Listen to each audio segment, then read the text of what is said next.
하는 이광희 의원님 질의해 주시기 바랍니다. 네, 청주 서원구의 이광입니다. 지금 대한민국의 명태균 씨에 의해서 아주 사단이 나고 있습니다.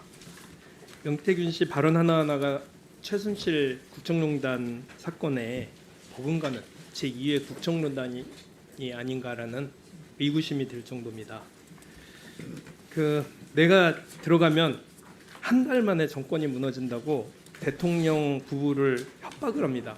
검찰을 협박을 하고 대한민국을 협박을 하고 이거 국민들에 대한 협박이라고 생각합니다. 도대체 이 명 씨가 뭐길래 이런 식의 조롱을 당해야 하는가, 그런 생각이 좀 들고요. 어쨌든 명태균 씨를 철저하게 수사를 좀 해야 된다고 생각을 하는 입장에서 시작을 좀 하겠습니다. 사무총장님께 여쭙겠는데요. 일단 선관위에서 발표한 미래한국연구소 위반행위 조치 내역들입니다. 보면 2019년도 7월 17일 날 고발이 있었고 벌금 300만 원 등등등 쭉 보시면 있겠습니다. 많을 때는 1,000만 원까지 했는데요. 나중에 특별하게 우리가 문제를 삼으려고 하는 2021년은 전부 경고밖에 안 받았습니다. 이게 이번 여론조사가 선거에 끼치는 영향을 고려할 때, 그리고 불법 여론조사로 얻을 이익에 비교해서 대단히 경미한 처벌이라고 생각을 하는데 위원장님 어떻게 생각을 하셨습니까? 지금 이 자세한 내용은 사실은 보고받지 못했습니다. 지금 문제는 이 미래한국연구소가 자체 조사를 그렇게 많이 실시한 것 자체인데 비등록 여론조사기관인데다가 저희한테 신고도 이건 다 신고된 거. 네. 아니 선관위에서 그게 그런 뜻이 아니라 말씀은 계속 드리겠습니다. 제가 생각하기에는 명 씨가 대국민 협박을 하고 대통령 부인에게 대통령 부부에게 협박을 하고 하는 이유가 여론조사 들고서 흔드는 것 같은 느낌이 들어서 이런 가벼운 조치 때문에 명 씨가 용기를 내고 결국 국가를 비극에 빠뜨리는 결과가 되지 않았는가 이렇게 좀 생각을 하고요. 앞에 또 보시면 그 전에 있었던 자료들을 세부 분석을 한 겁니다.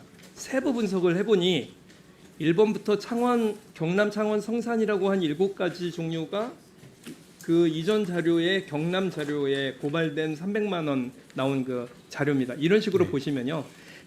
문제가 있었던 건 자체 구축 표본을 그 안에 포함을 시켰다는 것 때문이에요. 그죠? 그런데 그런 식으로 문제를 일으켰습니다. 이거는 분명하게 선관위에서도 지적하고 있는 선거법 위반 사항인데요. 근데 문제는 20대 대통령 선거인 시기 13번에 2020년 3월 12일부터 2022년 4월 21일까지 제일 중요한 PNR의 20대 대선 여론조사가 빠져 있습니다. 여기에 대해서는 전혀 의심하지 않으셨나 봐요. 이미 불법 여론조사로 처벌받는 전례가 있는 기관이 의뢰자인 여론조사는 좀 주위에서 살펴봤어야 되는데 이때 왜 빠졌을까요? 왜 이때 빠졌는지요?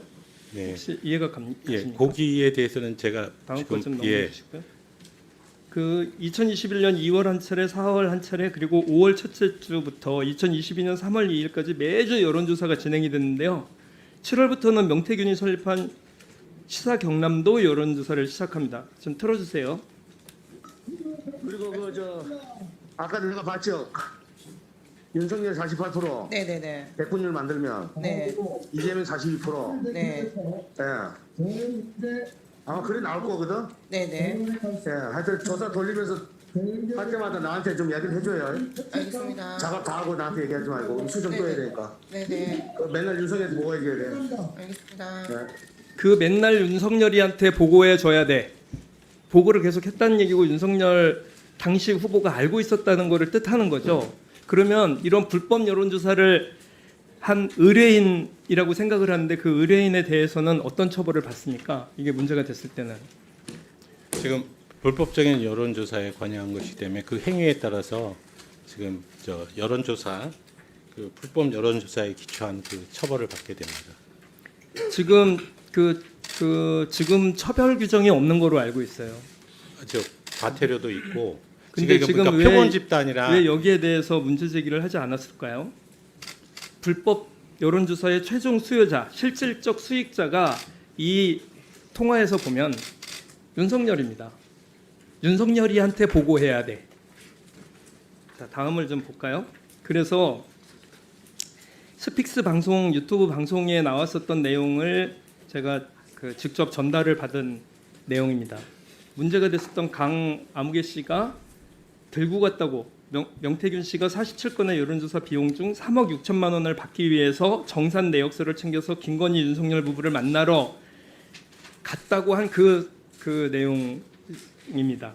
그런데 요거는 강혜경 씨가 작성하고 명태균 씨가 들고 간 것으로 파악이 되는데요. 정확하게 3억 7,520만 원인데요. 이게 공교롭게도 앞서 이상식 의원이 처음에 말씀했었던 명태균 씨의 차납 액수 3억 8,500만 원과 비슷합니다. 액수 자체가. 이거를 비슷하다는 것만으로도 의심을 살 수 있을 만하죠. 이게 그 언론 보도에 따르면 국민의힘 대선 회계 보고서에는 심지어는 이렇게 여론조사를 한 내용이 빠져 있습니다. 여기에 대해서 어떻게 누락할 경우 어떻게 돼야 되나요? 정치자금법 위반 아닌가요? 다시 하나만 더 보여주세요. 자, 영상 좀 같이 보시죠. 돈을 3억 6천만 원의 여론조사 비용을 주세요라고 갔는데 네. 실제 돈은 오지 않았지만 결과물이 공천, 온 거예요. 결과물은 의창군 보궐선거 공천 네. 이 사람으로 하면 내가 당선되게 해줄게 이랬다는 거예요?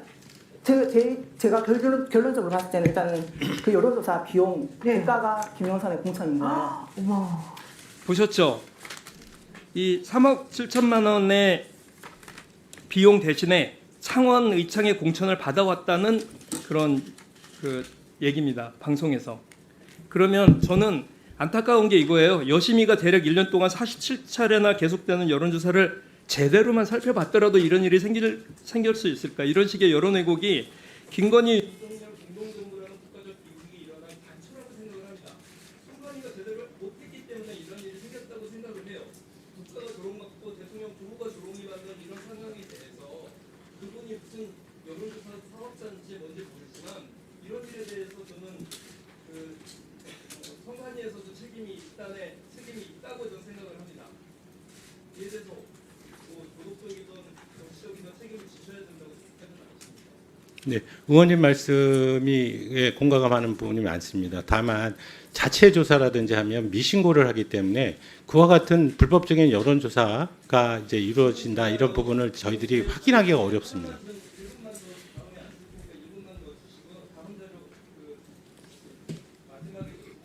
지금 본 질의는 그 추가 시간을 드리지 않는 걸로 원칙을 합니다. 그러니까 한 30초 내에서 그